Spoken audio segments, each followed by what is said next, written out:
Today, we are undertaking a deep dive into a figure who is, well, instantly recognizable, yet maybe surprisingly misunderstood sometimes. When you hear that voice, you immediately think of the slightly aggravated, perpetually tired family man. We are talking about Ray Romano. And that familiarity, that's exactly why this deep dive feels necessary. Most people, like you said, they know him as Raymond Barone, right? The Queen's sports writer from Everybody Loves Raymond. Of course. But our mission today, really, is to show you how the man who made his name and, frankly, billions of dollars in observational comedy has actually evolved. He's become one of Hollywood's most versatile talents. Yeah, it's quite a list. It is. An acclaimed dramatic actor, a successful writer, a star in a massive voice franchise, and now even a feature film director working with, the absolute top tier. We're talking Martin Scorsese level. It really is a remarkable path. And a complex one. We've got a huge stack of sources here covering basically every phase. The blue-collar Queen's origins, the absolutely record-breaking financial success of his sitcom. Which we have to get into. Oh, definitely. Then the strategic pivot into voice acting, that critical move toward dramedy, and then the surprising dramatic validation in films like The Irishman. So our goal, really, is to quickly unpack these decades of, continuous career shifts. We want you, the listener, to walk away pretty well informed, understanding that Romano's professional ambition, his scope, it extends far, far beyond the confines of that fictional Long Island living room. Okay, so where do we start? We need to begin at the literal starting line. Yeah. Let's unpack this. Where did this signature brand of comedic frustration actually begin? Right. We have to go back to Queens, Forest Hills, Queens specifically. That's where Raymond Albert Romano was born in 1957. And his family background, it really speaks directly to the reality he later mined for all that comedy gold, doesn't it? Absolutely. It's classic New York, Italian-American, and, fiercely focused on middle-class necessity. His mother, Luciana Lucy, they called her, was a piano teacher. And his father, Albert, he kind of split his time between being a real estate agent and an engineer. That backdrop feels crucial. It gives him that authentic voice, right? The voice of the working or maybe aspiring middle class. Exactly. And here's maybe the first genuinely surprising detail that really contradicts his eventual career path. Ray Romano, the voice of the perpetually flustered comic, he was initially pursuing stability, like real stability. That's right. Before committing to the, let's face it, wildly unpredictable world of show business, our sources confirm he briefly studied accounting at Queens College, New York. Accounting, yeah. You have to imagine that pragmatic streak, the need for a reliable job. That must have been a very real expectation for him back then. Comedy eventually won out, obviously. But that period, it shows a kind of foundational caution, practicality maybe, before he just embraced the chaos of the stage. Yeah, it really speaks volumes about that New York mindset, doesn't it? You always need a backup plan, just in case. Right. He also finished high school at Hillcrest High back in 1975, which, this is a great little detail, offers a delightful coincidence. Oh, yeah? He graduated in the exact same class as Fran Drescher. No way. The nanny. The very same. Two incredibly unique Queens comedic voices emerging from the same academic cohort. Must have been something in the water there, Yeah, maybe so. Okay, so moving from practical necessities to the often punishing realities of starting a comedy career. The stand-up crucible. Right. He officially launched his stand-up career around 1989.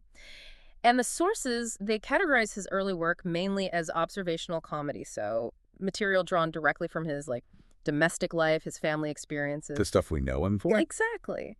But also, interestingly, sometimes delving into blue comedy and even some slapstick. Huh.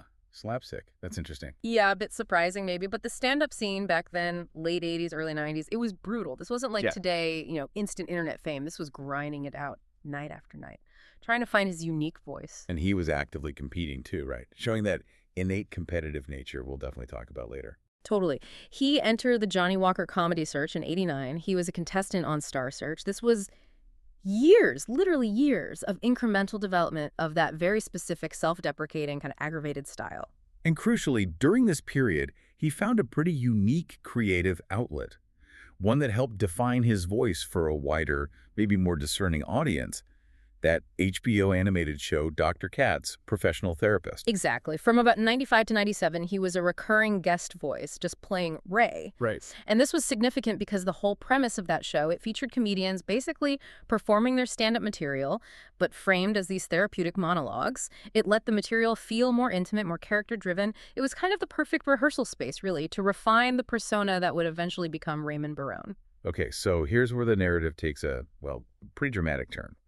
A crucial career setback that, ironically, was the direct catalyst for his biggest success. He was initially cast in a major network sitcom, News Radio. Yes, this is one of the most important, footnotes in his whole biography. He was cast to play the character Joe. Originally, the character was named Rick, I think, on this new sitcom, News Radio. Which was a hot show. Great cast. Huge potential. But the producers apparently quickly realized his style, which is, slower, more character-driven, relies on that internal monologue, that sustained frustration. It just wasn't a match for the show's really high-energy, rapid-fire, almost absurdist tone. Yeah, different vibes completely. And the sources confirm he was fired. Replaced first by Greg Lee and then permanently by Joe Rogan. Ouch! Yeah, that must have been an absolute psychological blow for a comedian who just spent, 6 years grinding it out the cuds. Definitely. You get the gig, you secure the job, and then you lose it before it even premieres. It's the kind of rejection that, honestly, makes a lot of people just quit the industry.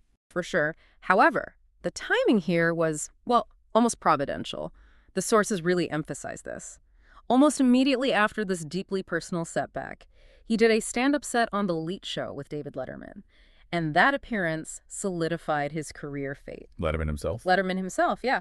Whose production company, Worldwide Pants, they were actively looking for sitcom talent.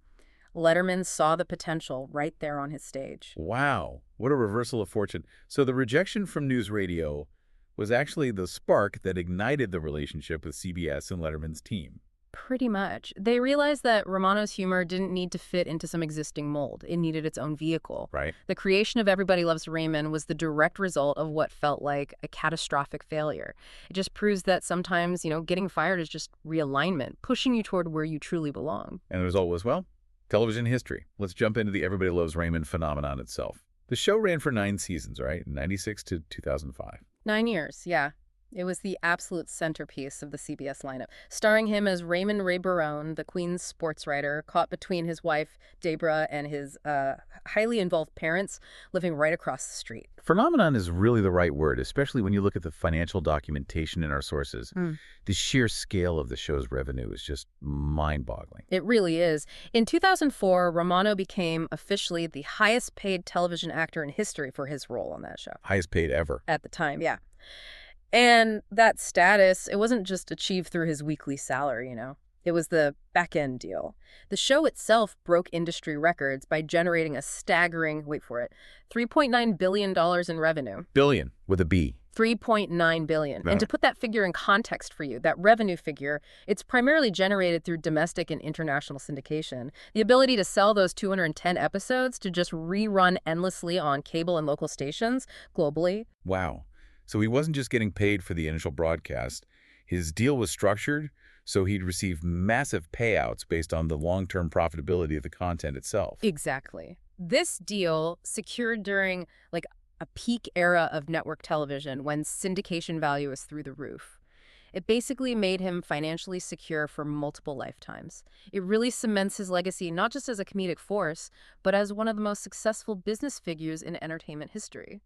And what often gets overlooked, I think, in the discussion of those enormous figures is that he wasn't just an actor delivering lines written for him. Not at all. He was an executive producer and a really significant creative force behind the scenes. Now, this wasn't just a gig for him. It was, in many ways, his intellectual property. That raises a critical point about creative control. Yeah. How much of the show's quality and its enduring popularity can we actually attribute to him stepping up as a producer and a writer? A substantial amount, I'd argue. As executive producer, he shared 2 Primetime Emmy Awards for Outstanding Comedy Series. That was in 2003 and again in 2005. So the industry recognized him. Right. The industry recognized him as a leader in creating the top comedy of its time, not just performing in it. And of course, the acting accolades eventually came through too. Yeah. After being nominated, 6 times? He finally won the Emmy for Outstanding Lead Actor in a Comedy Series in 2002. Yep. Finally got that statue. But let's dig a little deeper into his direct writing involvement, because the sources highlight this with some specific detail. Okay. He was really instrumental in shaping the narratives. He co-wrote 14 episodes across all 9 seasons.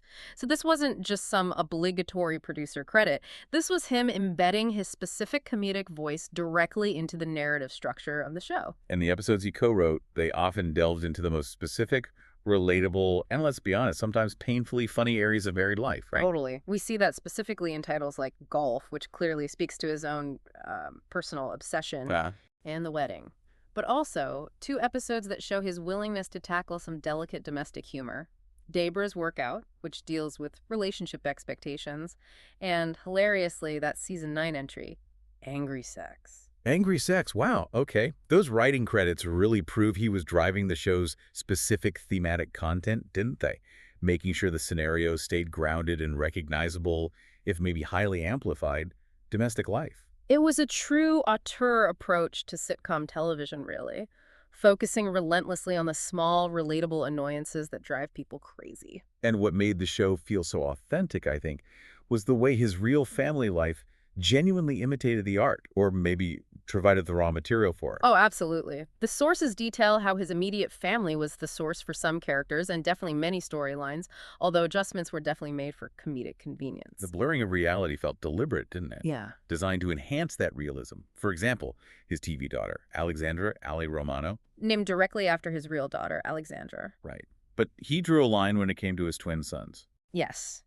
That's the classic Romano touch of, self-interest, maybe. His real-life twin sons are Gregory and Matthew. But he changed the TV twins' names to Jeffrey and Michael because, as the sources note, he just felt having all the exact same names was simply inconvenient for his own life. That is peak observational comedy right there. Mm-hmm. The mundane frustration overriding any kind of emotional sentimentality is perfect. It really is. And the family influence didn't stop there. His real-life family members frequently made cameos, adding to that sense of authenticity. We have several examples here in the sources. His daughter, Alexandra, she appeared several times as Molly, who was Ali's friend on the show. Right. His father, Albert Romano, the real estate agent engineer, he showed up as one of Frank Barone's lodge buddies in episodes like Deeper at the Lodge. And even his wife, Anna, appeared in the background. She was one of the moms in the episode The Angry Family. This constant integration of his personal world into the sitcom, it reinforced its grounded nature and probably helped him feel more comfortable bringing that intensely personal comedy to life every week. It really was a family affair, even down to his brother Richard, who's an NYPD sergeant. Apparently, he wasn't always thrilled with the character of Robert Barone, the perpetually miserable younger sibling police officer. I can imagine. Okay, so that foundation of absolutely unparalleled sitcom success, it provided an extraordinary platform.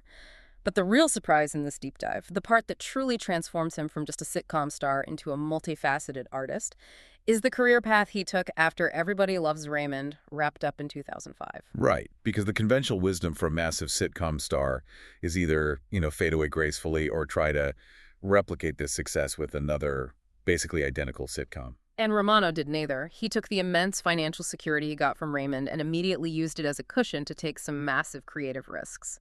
And the sources confirm his next major success was actually already running parallel to the sitcom. We are, of course, talking about the Ice Age franchise.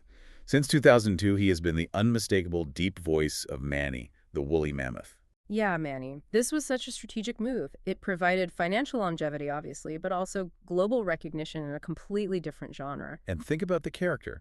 Manny is, grumpy, protective, often annoyed patriarch. Sound familiar?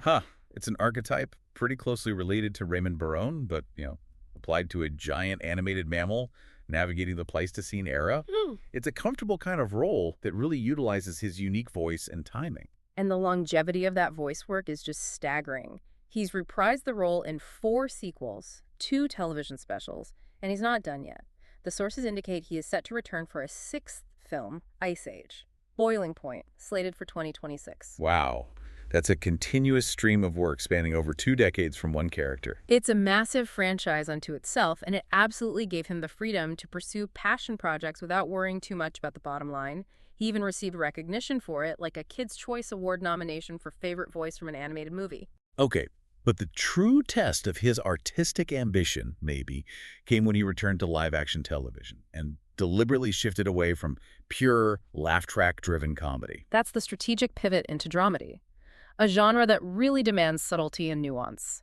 He co-created, wrote for, and starred in Men of a Certain Age from 2009 to 2011, alongside Scott Bakula and the late, great Andre Braugher. Yeah, what a trio. And this show, it was a massive departure from his comedic roots. Totally. What's fascinating here is the creative contrast. Raymond was all about rapid-fire domestic conflict, right? Men of a Certain Age was slow, character-driven, and really focused on the quiet realities, the anxieties, the humiliations of middle age. He moved from playing Ray Barone to playing Joe, a divorced, slightly melancholy car salesman who's struggling with a gambling addiction. It was critically acclaimed, too. It demonstrated that he could really inhabit a nuanced character that wasn't just reliant on his typical comedic timing. And the industry recognized this strategic move immediately, right? They did. He was nominated for a Writers Guild Award for a new series in 2011 for his writing on the show. That WGA nomination feels critical. It signals that his shift in writing style was actually successful, moving from the tight structure of a network sitcom to the looser, more emotionally complex scripting of a cable dramedy. That's a huge challenge. It really is. And his peers validated that transition. It proved he wasn't creatively trapped by his previous success. He could do more. And this successful pivot, it led directly to his next major live-action television role, kind of solidifying his status as a serious character actor, after expressing his genuine admiration for the series Parenthood. Which was a fantastic show. Great show. The show's creator, Jason Katims, specifically created a recurring role just for him. Now that is the ultimate industry compliment, isn't it? Having a showrunner tailor a role specifically to your talent. From 2012 to 2015, he played Hank Rizzoli, a photographer, and eventually a love interest for Sarah Braverman, Lauren Graham's character. And this was a challenging role because Hank was initially pretty emotionally distant, kind of awkward, socially awkward. Yeah, it demanded genuine emotional depth, especially when the sources highlight his character's development of this really crucial friendship with Sarah's nephew, Max, who has Asperger's syndrome, playing a mentor and guide to a child with developmental challenges that required a sincerity and a quiet empathy that, let's face it, Ray Barone never had to display. Not really, no. This role truly showcased his ability to handle textured, serious drama. But the real validation, maybe in the eyes of the film establishment, came with his move to the big screen. We absolutely have to talk about his breakthrough film performance in The Big Sick back in 2017. Oh, great movie. He co-starred as Terry Gardner, the father of the female lead, played by Zoe Kazan, and he earned immense critical notice for it. This wasn't just some cameo. This was a central, really emotional role. Totally. He received numerous nominations for Best Supporting Actor and Best Cast from various critic groups. This film was the definitive statement, I think, that he was not just a TV star dabbling in film. He was genuinely excellent in a dramatic and comedic role that required intense subtlety. He played a man navigating a crisis, his daughter's sudden, serious illness, with this mix of anxiety and quiet strength. It was just a far cry from the loud, aggrieved comedy he was famous for. And then came the ultimate stamp of approval. Certainly for any New York actor looking to prove their dramatic bona fides, Martin Scorsese. In the 2019 epic crime film The Irishman, Romano portrayed the real-life mob lawyer Bill Bufalino. Think about that transformation. From a whiny Long Island sports writer to a grumpy woolly mammoth, and then, suddenly, a real-life figure in a high-stakes crime saga directed by one of cinema's true masters. That performance required him to basically shed any lingering comedic tics and just inhabit this cold, legalistic intensity. It felt like the complete fulfillment of his dramatic range. He also took on a main role, Herbert Green, in that innovative HBO Max series Made for Love from 2021 to 2022. But if we connect this whole progression to the bigger picture, the most thrilling aspect of his career right now might be his shift toward becoming an auteur, the person calling all the shots. Absolutely. The sources confirm he starred in, wrote, and directed the film Somewhere in Queens in 2022. That signals the ultimate creative power move, right?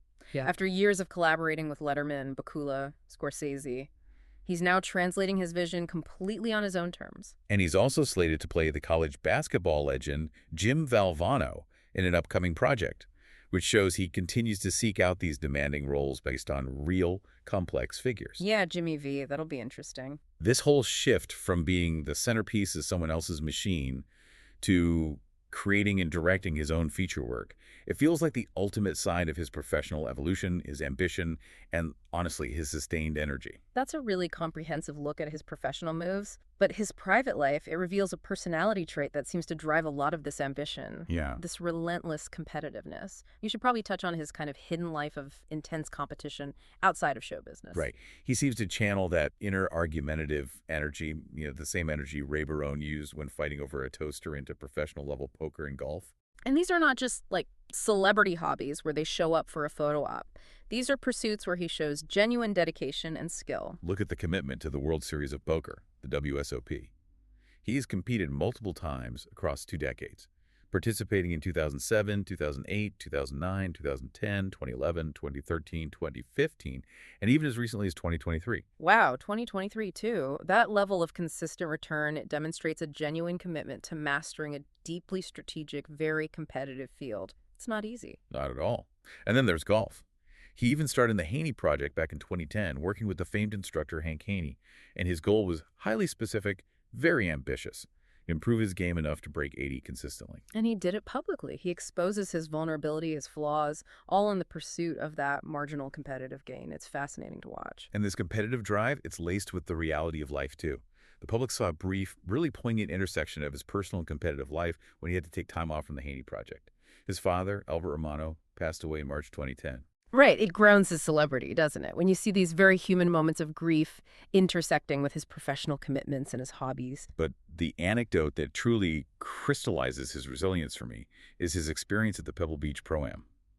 That's a notoriously tough tournament where amateurs play alongside PGA pros. Oh, yeah, it's huge. He was a regular competitor there, and the sources note he finished 5th in 2012 with his partner, the pro Stephen Bowditch. Which is impressive on its own, finishing 5th. But the context is what really matters. It was his first time qualifying for the final round after 11 successive failures. 11 tries. 11 consecutive failures before a breakthrough success. That really mirrors the years of grinding it out in stand-up, doesn't it? And that immediate rebound after the catastrophic news radio firing. It tells us this man has an extremely high tolerance for failure and is just defined by persistence and grit. That persistence is also really evident in his personal resilience and his commitment to his family life, which has always been so central to his public persona. He married Anna Scarpula way back in 1987. They met at the bank where they both worked. A bank teller. Yep. And they have 4 children. That long, stable marriage is kind of the antithesis of the typical Hollywood story, you know? It really is. And their willingness to share their most difficult experiences is also truly notable.